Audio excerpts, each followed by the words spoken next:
अस्सलाम वालेकुम, क्या हाल है जनाब? खैरियत है जी? की बने मोटरसाइकिल नूं? पेट्रोल मुक गया। पेट्रोल मुक गया? नहीं मेरी जान ਤੁਹਾਡੇ ਵਾਸਤੇ ਹੈ, ਖੋਲੋ ਮੈਂ ਤੁਹਾਨੂੰ ਪੈਟਰੋਲ ਦਿੰਦਾ। ਖੋਲੋ ਮੈਂ ਕਿਹਾ ਤੁਹਾਨੂੰ ਪੈਟਰੋਲ ਦਿੰਦਾ। ਮੈਂ ਕਿਹਾ ਭਾਈ ਗਰਮੀ ਦੇ ਵਿੱਚ ਨਾ ਜਿਹੜਾ ਨਾ ਮੋਟਰਸਾਈਕਲ ਨਵੇਂ ਪਾਈ ਖੜੇ ਨੇ, ਮੈਨੂੰ ਪਕੜਾਓ, ਤੁਸੀਂ ਪਾਓ, ਮੈਨੂੰ ਪਕੜਾ ਦਿਓ।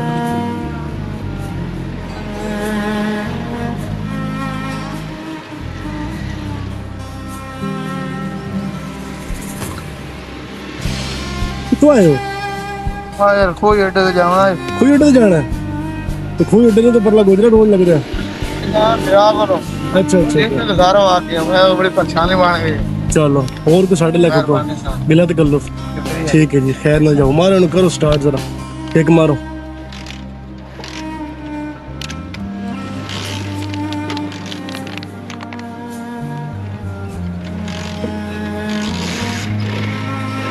वीडियो बनती भाई, कोई मसला तो नहीं है? अल्लाह हाफिज।